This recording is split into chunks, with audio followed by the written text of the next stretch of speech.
All right, welcome everybody. I'm Anthony Carls, and today we are going to talk about how we grade our potential law firm clients on their reviews. So, one of the big factors for local search is reviews, primarily because they are the primary driver of user metrics in maps.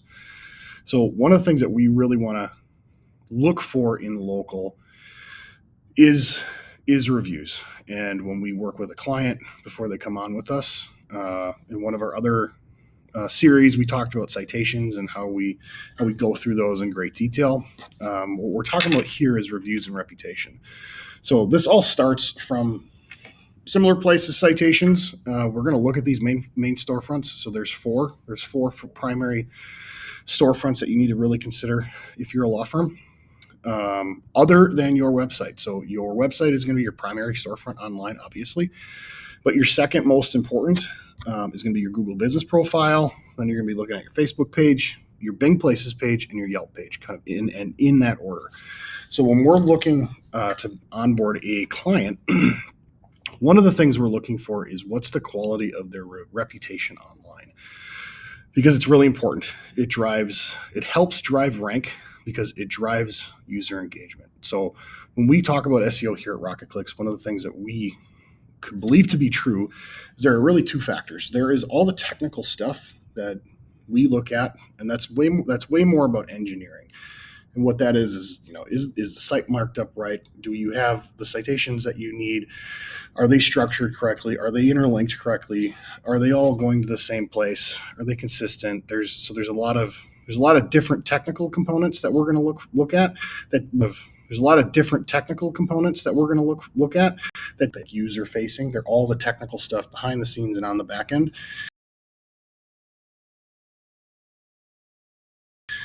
And when we talk about those, what those are your seat at the table. That's a good way to think about it. When you're ranking on the first page of Google or in the top 3 in the map pack, what you're doing technically, when you're technically doing SEO and you're adjusting things and you're making edits and changing the structured data and you're doing all that, what you're doing is you're credentialing, similar to like going to college. So if you don't do these things right, it looks like all you did is graduate from 8th grade, maybe. Like you have a website, but it doesn't, Googlebot can't read it. It's not structured well. So like you just have an 8th grade certificate of completion versus you SEO correctly and now you have a PhD level.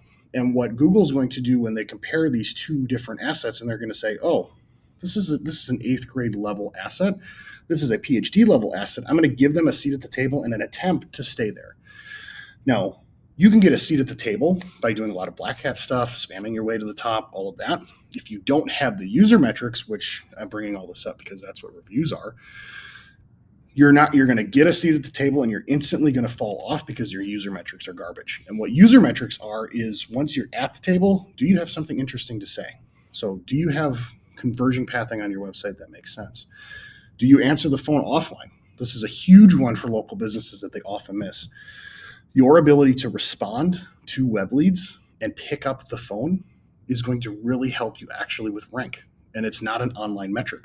But what it's going to do is if you pick up the phone or respond within the first 30 seconds or minute of a web lead being submitted and start engaging with that user, the user is going to get off of Google and they're going to end up terminating their search with you as the user. And that offline interaction is going to signal to Google that when they sent you to their site or you use their Google business profile page, their search terminated, meaning the user stopped searching for similar things in that category. Maybe they searched for divorce lawyers Milwaukee.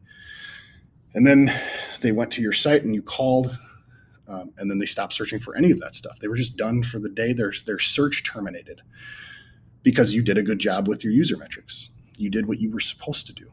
So, and what Google's going to do is reward that, because what that does for Google, what's in it for Google is they delivered you a result.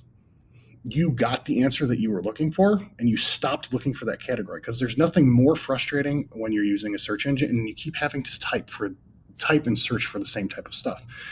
What that means is Google's delivering you results that aren't relevant, that aren't good.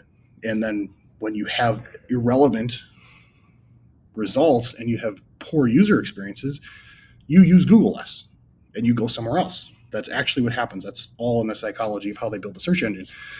So one of the big factors of that in local to drive good user interaction online is your reviews. So we're going to look at reviews in a very intentional way because what we know to be true is it's going to drive some of those user metrics in a big way. Because what we found building our firm, Sterling Lawyers, is that when we could get a listing to have at least a 4.4 star rating and 30 reviews, people would start just calling, and our map listing would actually just stick in the map. It would stay there. Prior to that, what we'd see was it would bounce back and forth because we had all the technical things done right, but we didn't have enough user metrics for people to just call. Instead, they would go and they'd read all the reviews, and then they'd get sucked down the Google search engine hole. And one of the things that we do really well offline is we answer the phone. We measure this intensely every single day. We know exactly how many calls came in. We know how many we answered. We know exactly how many web leads came in, how many of those we responded to within the first 5 minutes.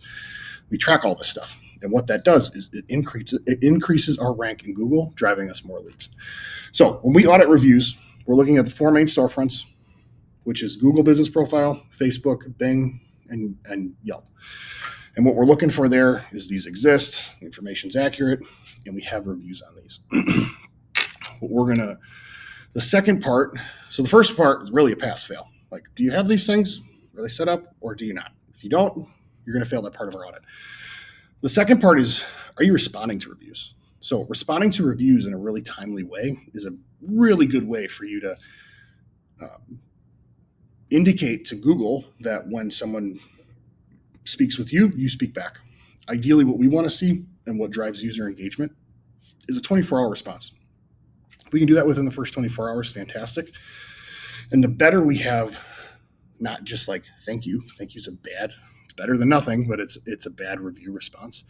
What you want to do is you want to like really respond to the review in an empathetic way.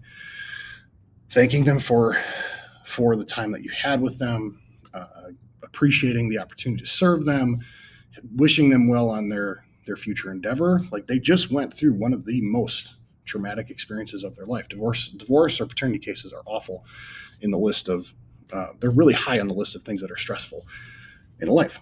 So when we get a positive review or a negative review, we need to respond to them in an empathetic way.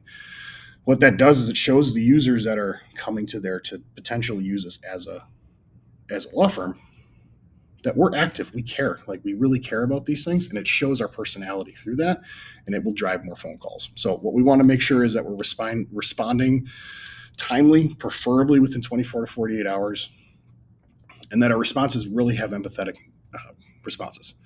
That's going to drive engagement. So if you do that all perfectly, you're going to get an A. If there's like several reviews, 1 to 2 that have delayed responses or they lack empathetic engagement, you're going to see that score go down. That's a B. 3 to 5, that's going to give you a C. 5 or more where we're not doing this, it's a really big opportunity. We want to improve that. That's going to get you a D on our audit. So the third part of our audit is really digging through your operational process and seeing, do you have a review engagement strategy? What are you doing to drive reviews? Is there actually a system that's scalable? So what we want to see here is the existence of a scalable process that we can measure and identify, like, how well are we doing? How can we potentially continue to improve our engagement rates? So when we do this at the law firm, we ask for reviews at 3 different intervals. We ask for it right after the consultation, 90 days in, and after the case is over. We do that for a lot of different reasons. We did a whole series with my business partner, Jeff Hughes, on NPS. If you go look at his YouTube page, you can hear all of that information. But there's a lot of things that we want there. So if you're going to get an A if you have a scalable process that we can measure. So those are the 2 things. You're going to get a B if there's a process in place, but you can't really measure it or it's not really executed consistently. C, limited or basically no process without measurement. And then D, there's no process in place to encourage reviews, and this is all accidental. So this is something that we'll want to improve, work with you on. And then number 4 and number 5 are pretty easy. So for every location you have and on all these platforms, what's your review quality look like? quantity look like? We want to get, ideally, we're over 50.